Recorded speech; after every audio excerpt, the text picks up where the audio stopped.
সুন্দরবনের নদ নদীতে আশঙ্কাজনক হারে কমে যাচ্ছে ডলফিনের সংখ্যা। সরকারের নেওয়া বিভিন্ন বিতর্কিত প্রকল্প বাস্তবায়ন করা হলেও এখনও নিশ্চিত হয়নি এই বিরল জলজ স্তন্যপায়ী প্রাণীর সুরক্ষা। এমনকি এসব সরকারি বেসরকারি প্রকল্পগুলোর কার্যকারিতা নিয়েও প্রশ্ন তুলছেন স্থানীয় মানুষ ও পরিবেশ বিশেষজ্ঞরা। সরকার প্রণোদনা দিছে, এই ডলফিনের জন্য দিছে, সেটা পাইছে কারা?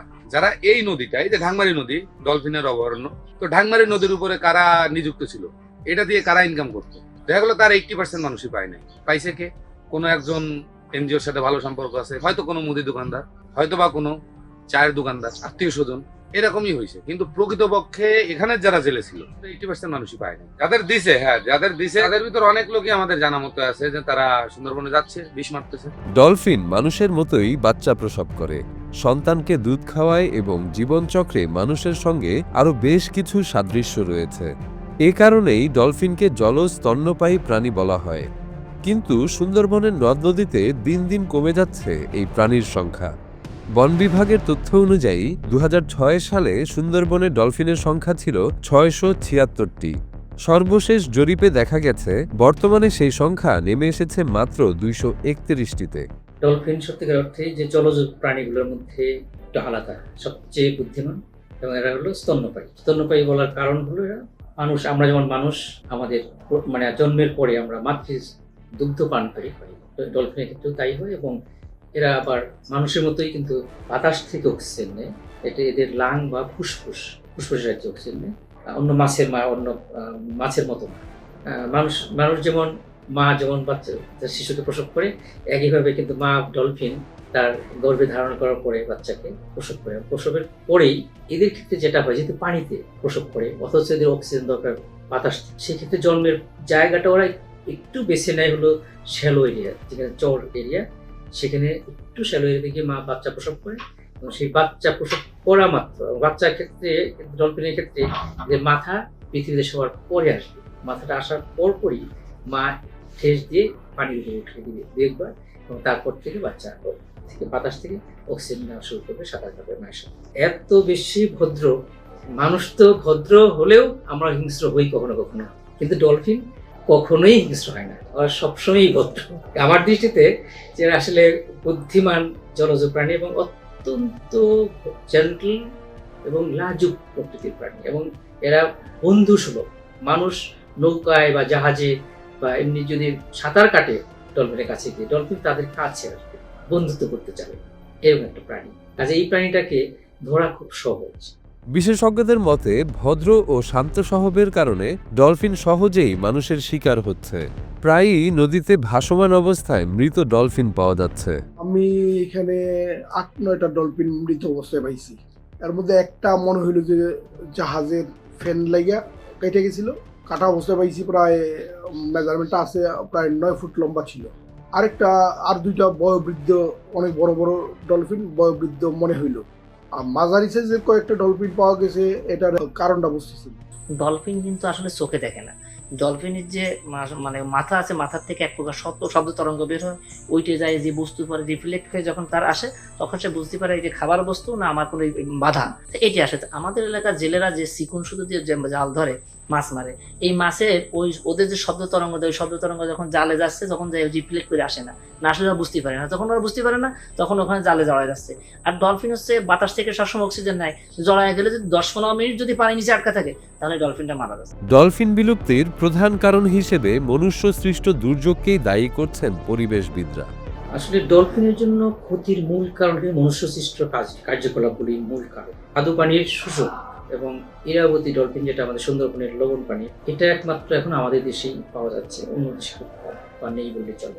আর যে জাহাজ চলে যেগুলো, সেই জাহাজের যখন ইঞ্জিনের পাখা আঘাত লেগে অনেক সময় মারা যেতে পারে। অনেক সময় দেখা যায় যে অসাধু কিছু জেলে আছে যারা কিন্তু বিষ প্রয়োগ করে মাছ ধরে। এটা সবচেয়ে বেশি ক্ষতি, মানুষের জন্য ক্ষতি।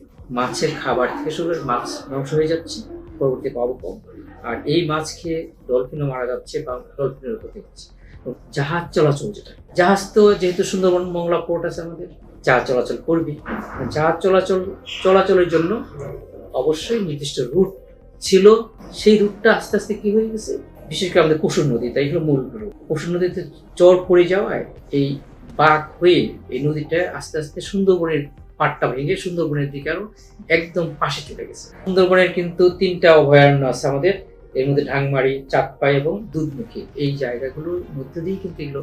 এই অভয়ারণ্যের মধ্যে যদি আমরা ডিস্টার্ব করি, এটা কিন্তু শুধু মাত্র ডলফিনের ডিস্টার্ব হচ্ছে না, ডলফিনের যে খাবার মাছ তাদের জন্য ডিস্টার্ব হচ্ছে। তখন এটা হলে যেটা হবে, মাছ অন্যত্র চলে যাবে, ডলফিনও তাদের হ্যাবিটেট ভালো পাবে না, বাসস্থান ভালো পাবে না। তখন আস্তে আস্তে এর জন্য হুমকি, মাছ কম, খাবারও কম পাবে, অন্যভাবেও এরা একটা আতঙ্কগ্রস্ত থাকে। এই পরিস্থিতিতে ডলফিন সুরক্ষায় 2017 সালে সুন্দরবনের 10.7 বর্গ কিলোমিটার নদীকে অভয়ারণ্য ঘোষণা করে বন বিভাগ। 13 কোটি টাকা ব্যয়ে 2.5 বছর মেয়াদী একটি প্রকল্প বাস্তবায়ন করা হয়। এই প্রকল্পের আওতায় প্রায় 1000 পরিবারকে বিকল্প কর্মসংস্থানের জন্য আর্থিক সহায়তা দেওয়া হয়।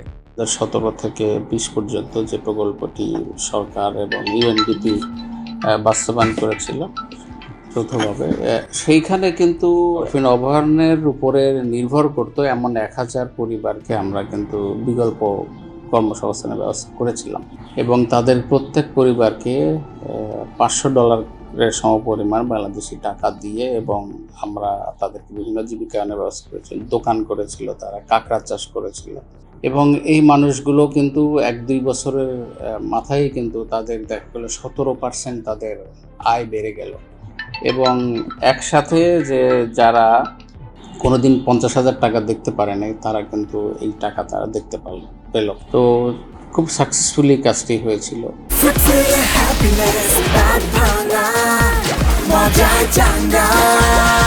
তবে প্রকল্পটি নিয়ে স্থানীয়দের রয়েছে নানা অভিযোগ। অনিয়মের মাধ্যমে সুবিধাভোগী নির্বাচন এবং লোক দেখানো সহায়তার অভিযোগ তুলছেন জেলে ও স্থানীয়রা। ডলফিনের তরফ থেকে আমার একটা ভ্যান দিয়েছিল, ভালো না সে ভ্যানটা, আমি সেই ভ্যানটা বিক্রি করে আমি একটা ট্রলার কিনছি, একটা জাল কিনছি, আর কিছু টাকা পয়সা আমি দিয়ে ধার করে একটা জাল ধরে মানে খাই, আমার সংসার চলে জাল ধরে। ওরা আমাকে টাকা দিয়ে বলেছে যে এই টাকাতে তোমরা ভ্যান বানাবা। সে ভ্যান তো ওরা নিজেরা থাইয়ে একজন থাইয়ে তারপরে ভ্যান বানাই দিতে, সে ভ্যানের ব্যাটারি হচ্ছে ভালো না। পরে আমি সেই ভ্যানটারে বিক্রি করে তারপরে আমি এই জাল দড়ি করেছি, এই ট্রলার করেছি। আসলে প্রজেক্টটা ইউএনডিপি জেপের অর্থায়নে কোডেক এবং সিএনআর বাস্তবায়ন করছে এবং এখানে কোডেক ছিল হচ্ছে আপনার লাইভলিহুড সাপোর্টের দায়িত্বে এবং সিএনআর ছিল সচেতনতা বৃদ্ধির দায়িত্বে। তো চাঁদপাই রেঞ্জের 2টা সেঞ্চুরি আছে, এই 2টা সেঞ্চুরিতে আমরা মোট 1000 মানুষকে ডলফিন সেঞ্চুরির উপর থেকে নির্ভরশীলতা কমিয়ে বিকল্প জীবিকার জন্য কিছু আর্থিক সাপোর্ট দিই। এই আর্থিক সাপোর্টের পরিমাণ প্রায় 40,000 টাকার মতো। যে যার উপর দক্ষ সে তার সেইভাবে লাইভলিহুড সাপোর্ট বেছে নিয়েছে এবং তারা হচ্ছে ওইভাবেই জীবিকায়নের দিকে ঝুঁকে গেছে। এখন এই প্রজেক্টটা 2018 জুলাই থেকে 2019 ডিসেম্বর পর্যন্ত চলছে, মোট 1.5 বছর। কিন্তু নদী অর্ধেক স্থির করে অনেক জায়গা যদি নিষিদ্ধ করে দেয়, তাতে তো জেলেদের সমস্যা, জেলেদেরই নিষিদ্ধ করা হয়েছে। কিন্তু এই চ্যানেলটা দিয়ে জাহাজ চলাচল করে, জাহাজ চলাকালীন ওই চ্যানেল দিয়ে ডলফিন চলাচল করে এবং জাহাজের ফ্যানে বাইরে অনেক ডলফিন দেখা যাচ্ছে যে লেজ কেটে যায়, মাজারতে কেটে যায়, পেট দেখা যাচ্ছে কেটে যায়, তারপরে মারা যায় ডলফিনগুলো। সরকারের এই প্রকল্প কোনো কাজে আসতেছে না। সরকারের এই প্রকল্প দেখা যাচ্ছে যে শুধু জেলেদের উপরে প্রভাব পড়তেছে, কিন্তু নদীতে জাহাজ চলাচল করতেছে তার কোনো হচ্ছে না, বিষ মারতেছে নদীতে, তার কোনো সিদ্ধান্ত হচ্ছে না। আমাদের মাছ কাঁকড়ার পরে জীবন চলে, তারপরেও আমরা এখানে যখন পাট বন্ধ হয়ে যায় আমরা কিন্তু না খেয়ে থাকি, খুব কষ্টে দিন যায়। না খাইয়ে মানে আগে খেতাম 3 ওক্ত, তখন খাই 2 ওক্ত, 1 ওক্ত, এইরকম ভাবে আমাদের জীবন চলে। তারপরেও এখানে এই ডলফিন এলাকায়, অথচ ডলফিন কিন্তু কোনো জালে পড়ে না, অথচ ডলফিন এলাকা। ডলফিনই কি করে, যখন এই নদীতে যখন বেবদি জাল ছিল তখন ডলফিন একের পর এক উঠতো। এখন তো একটাও খোঁজ করে পাওয়া যায়, এখন তো বেবদি জাল চলে না, তা খোঁজ করে পাওয়া যায়।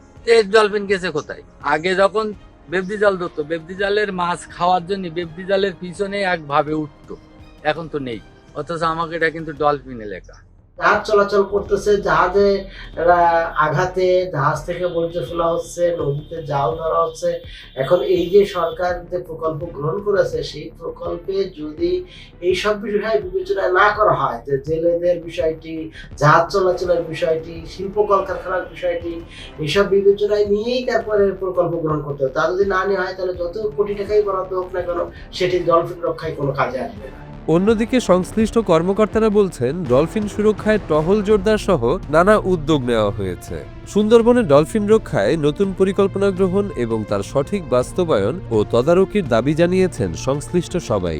ডলফিন সংরক্ষণে আমরা যে সিএনআরএস, centre for natural resource studies, যে কাজগুলো করছি সেটা হলো আপনার ওদের আসলে মূলত সচেতনতা বৃদ্ধির জন্য আমরা কাজগুলো করেছি। যে বাংলাদেশ সরকারের যে আইন সুন্দরবন রক্ষায় 2016 এবং 2017 ইকোলজিক্যাল ক্রিটিক্যাল এরিয়ার 10 কিলোমিটারের মধ্যে তারা যে কাজগুলো করতে পারবে, যে কাজগুলো করতে পারবে না, এই কাজগুলো বিষয়ে সচেতন করছি। আর ডলফিন কনজারভেশনের জন্য এবং রেস্কিউর জন্য তাদের কি করণীয়, এই কাজটা আমরা করে যাচ্ছি। এবং এই তারা যে পেট্রোলিংয়ে যায় বন বিভাগের সাথে বা ডলফিন কনজারভেশনে, সেই সময় তারা যে ডিফিকাল্টিসগুলো ফেস করে সেফটি ইকুইপমেন্টের জন্য, ওই ইকুইপমেন্টগুলো আসলে আমরা সরবরাহ করি। আর প্রতি 3 মাস পর পর তাদের একটা মেন্টরিং মিটিং নামে একটা মিটিং করি, যে মিটিংয়ে তারা সিদ্ধান্ত নিয়ে থাকেন যে ডলফিন কনজারভেশনে তাদের আসলে কী কাজ করা উচিত, কী কাজ করা উচিত না। প্রতি 3 মাসে এই ব্যাপারে তারা মিটিং করে এবং জনসচেতনতা বৃদ্ধির জন্য তারাও গ্রামে গঞ্জে এই মেসেজগুলো ছড়িয়ে দেয়। বিভিন্ন স্থানে যেগুলো ডলফিন অভয়ারণ্য কেন্দ্র, সেই কেন্দ্রগুলোতে আপনার রেড ফ্ল্যাগের মাধ্যমে জায়গা চিহ্নিত করে দিছে। তাছাড়াও আমাদের বন বিভাগের পক্ষ থেকে টহল জোরদার করা হয়েছে। নিয়মিত টহলের মাধ্যমে আমরা ডলফিন সেঞ্চুরিগুলোতে আমরা টহল করে থাকি, যাতে কোনো জেলে সেই সব জায়গাতে মাছ ধরতে না পারে।